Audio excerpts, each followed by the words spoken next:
ये कहानी है 31 अक्टूबर 1984 की। ये कहानी है उस दिन की जब former prime minister Shrimati Indira Gandhi को उन्हीं के घर में उन्हीं के दो बॉडीगार्ड्स ने 33 गोलियां मारकर छलनी कर दिया।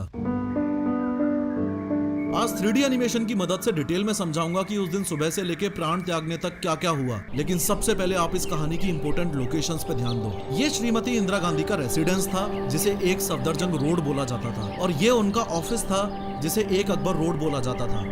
दोनों बॉडीगार्ड्स ने इनके ऊपर अटैक इस गेट पर किया था, और ये वो रास्ता है जो पीएम के ऑफिस को पीएम रेसिडेंस से जोड़ता है। इस अटैक की लोकेशन से 4.4 किलोमीटर दूर है ये एम्स हॉस्पिटल, जहां गोलियां लगने के बाद फॉर्मर पीएम को ले जाया गया था। आज दिन है 31 अक्टूबर 1984 का, और प्रधानमंत्री निवास में आज सुबह की शुरुआत किसी और दिन की तरह ही हुई है। फर्क सिर्फ इतना सा है कि आज एक बहुत बड़े पेड़ को गिराने की साजिश है जो कई महीनों से चल रही थी। इस साजिश को अंजाम देने वाले भी कोई और नहीं, देश की पहली महिला प्रधानमंत्री इंदिरा गांधी के फेवरेट बॉडीगार्ड्स में से ही हैं। एक तो ये बेअंत सिंह, जो कि पिछले 10 सालों से पीएम के स्पेशल सिक्योरिटी गार्ड्स में से एक था, और ये फेवरेट भी था, इसलिए पिछले 10 सालों में पीएम के साथ कई विदेशी दौरों पर as a personal security guard गया था। और दूसरा ये 22 साल का सतवंत सिंह, जो कि पीएम सिक्योरिटी में अभी पिछले 5 महीनों से ही था। आज सुबह पीएम साहिबा रोज की तरह जल्दी उठ गईं, और आज उनका एक आयरिश टीवी के जर्नलिस्ट और एक्टर पीटर उस्तिनोव के साथ डॉक्यूमेंट्री के लिए इंटरव्यू शेड्यूल्ड है। इंटरव्यू सुबह 9:30 बजे शेड्यूल किया गया है,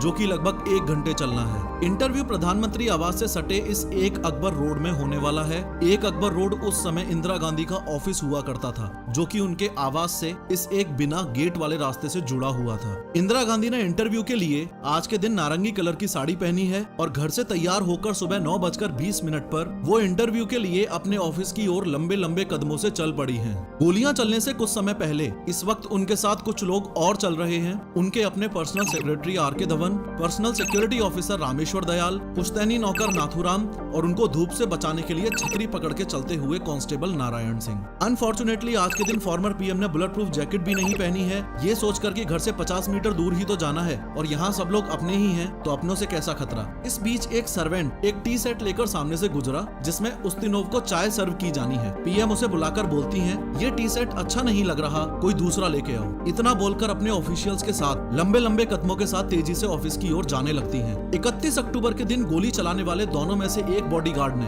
यानी सतवंत सिंह ने, बहाना किया कि उनका पेट खराब है, इसलिए उसे शौचालय के नजदीक तैनात किया जाए। इस तरह बेअंत और सतवंत एक साथ इसी गेट पर प्लानिंग के तहत तैनात हैं। ये गेट जो कि पीएम ऑफिस और रेसिडेंस को जोड़ता है। जैसे जैसे इंदिरा गांधी ऑफिस की ओर तेजी से बढ़ रही हैं, वैसे ही पहला बॉडीगार्ड सब इंस्पेक्टर बेअंत सिंह उनकी ओर बढ़ने लगा। इंदिरा गांधी और बेअंत सिंह की आंखें मिली तो इंदिरा गांधी बेअंत को देख के मुस्कुराई और नमस्ते के लिए हाथ जोड़ने की पोजीशन में आई। ऐसा इसलिए क्योंकि इंदिरा गांधी बेअंत को 10 सालों से जानती थी, और रोज जब भी बेअंत सिंह इंदिरा गांधी को देखता तो नमस्ते करता था। इसलिए आज भी इंदिरा गांधी ने उसको अपने ओर बढ़ता देखकर सोचा कि नमस्ते बोलेगा, इसलिए इंदिरा गांधी ने पहले ही हाथ जोड़ लिए। लेकिन आज बेअंत सिंह का मिजाज बागियों वाला है। आज उसका मकसद कुछ अलग ही है। एकाएक बेअंत ने लगभग 9:25 पर अपनी .38 कैलिबर सर्विस रिवॉल्वर निकाली और तान दी इंदिरा गांधी पर। जब तक कोई कुछ समझ पाता, उससे पहले ही फायर के 3 राउंड बेअंत की रिवॉल्वर से निकल चुके हैं, और ये तीनों गोलियां इंदिरा गांधी की चेस्ट और एब्डोमिनल एरिया में लगी हैं, और यहीं से एक बड़े पेड़ के गिरने की दास्तान शुरू हो चुकी है। 3 गोलियां लगते ही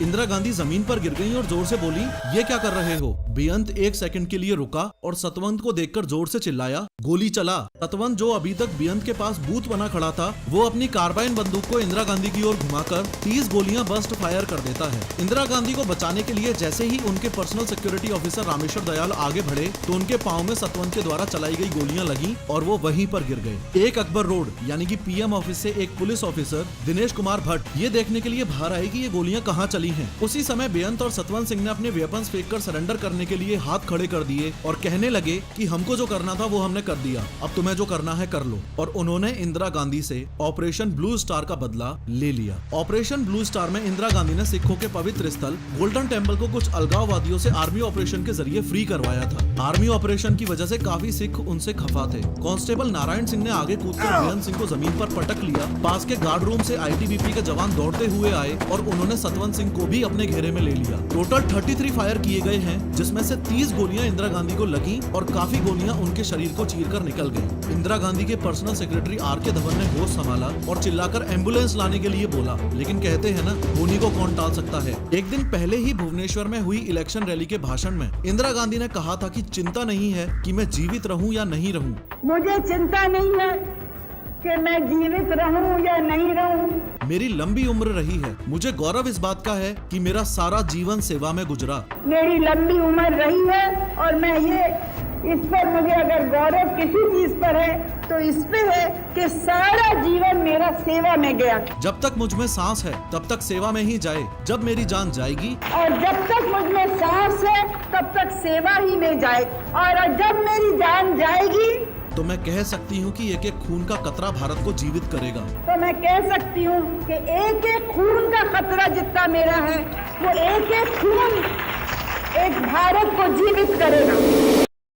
इंदिरा गांधी के कहे गए शब्द आज यानी 31 अक्टूबर 1984 को सच होते दिख रहे हैं। भारत की मिट्टी में वो अभी लहूलुहान पड़ी हैं। मानो समय रुक सा गया है और जो एम्बुलेंस लाने को बोला था वो अभी तक आई नहीं है। पीएम हाउस में हर समय एक एम्बुलेंस खड़ी रहती है, लेकिन आज के दिन उसका ड्राइवर वहाँ पर यानी कि पीएम आवास में ड्यूटी पर मौजूद नहीं है। यही सबसे पहला संकेत है कि आगे आने वाले घंटे इंदिरा गांधी के लिए बहुत ही मुश्किल भरे होने वाले हैं। गोलियों की आवाज सुनकर कांग्रेस लीडर माखनलाल फोतेदार इंदिरा गांधी के पास पहुंचे और एम्बुलेंस ना आते देख आर.के. धवन ने चिल्लाकर कोई भी कार निकालने के लिए कहा। इंदिरा गांधी को जमीन से आर.के. धवन और माखनलाल फोतेदार ने उठाकर सफेद एम्बेसडर कार की पिछली सीट पर रखा। आगे की सीट पर आर.के. धवन, फोतेदार, सिक्योरिटी ऑफिसर दिनेश भट्ट और ड्राइवर बैठे हैं। गोली की आवाज सुनकर सोनिया गांधी नंगे पांव ही गाड़ी की ओर दौड़ी। इंदिरा गांधी को इस हालत में देखकर वो उसी हाल में कार की पीछे वाली सीट पर बैठ गयी। उन्होंने खून से लथपथ इंदिरा गांधी का सिर अपनी गोद में लिया और कार बहुत तेजी से एम की तरफ बढ़ी। 9:31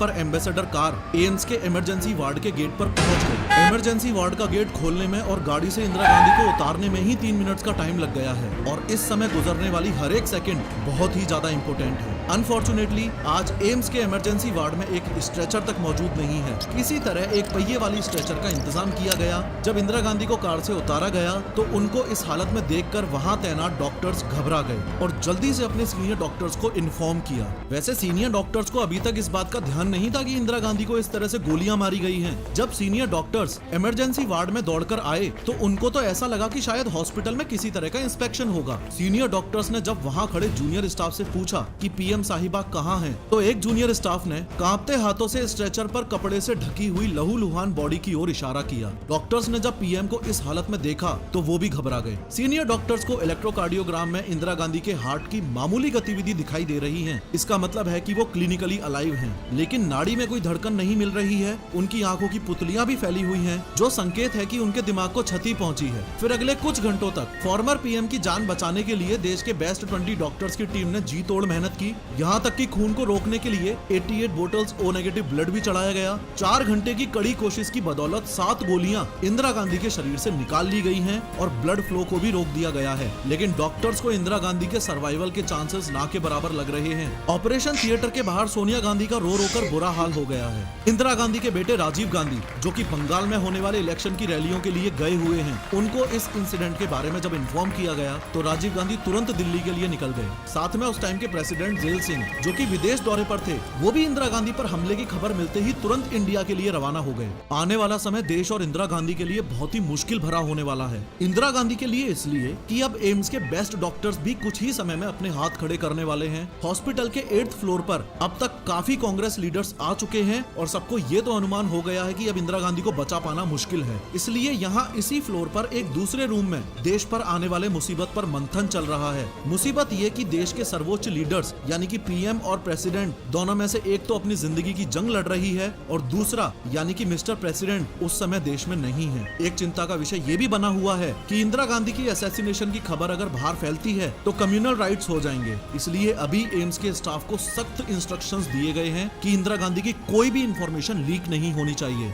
अंदर हॉस्पिटल में धीरे धीरे कुछ बचे हुए ऑर्गन्स भी एक एक करके मरने लग गए हैं। अब ये मशीन्स भी बेअसर मालूम पड़ रही हैं और फाइनली एक ऐसा टाइम आया जब इंदिरा गांधी शून्य शून्य में विलीन हो गईं। राजीव गांधी के एम्स पहुंचने पर डॉक्टर्स ने उनको इंडिया की आयरन लेडी की स्वर्गवास की खबर दी। लगभग दोपहर 1:45 पर देश में कुछ न्यूज एजेंसीज ने न्यूज ब्रेक कर दी कि प्राइम मिनिस्टर इंदिरा गांधी की हत्या हो चुकी है। इंदिरा गांधी के मरने की खबर से जब लोगों को पता चला कि सिख सिक्योरिटी गार्ड्स ने उनको मारा है तो लोगों में आक्रोश की लहर दौड़ गई और जिस बात का डर था वही हुआ। लोगों ने दिल्ली में रहने वाले सिखों के नरसंहार का ऐसा दौर चालू कर दिया कि इसमें लगभग 8,000 से ज्यादा सिखों को मारा और जिंदा जला दिया गया और ये दौर आने वाले 3 से 4 दिनों तक चला। लाखों सिख फैमिलीज ने डर के कारण विदेशों और दूसरे राज्यों में शरण ले ली। दिल्ली में एक तरफ तो दंगे चल रहे हैं, दूसरी ओर देश की पहली महिला प्रधानमंत्री की अंतिम विदाई का कार्यक्रम चल रहा है। 3 नवंबर 1984 को इंदिरा गांधी को सम्मान के साथ दिल्ली के शक्ति स्थल में उनके बेटे राजीव गांधी ने मुखाग्नि दी और इंदिरा गांधी पंचतत्व में विलीन हो गयी। ये कहानी है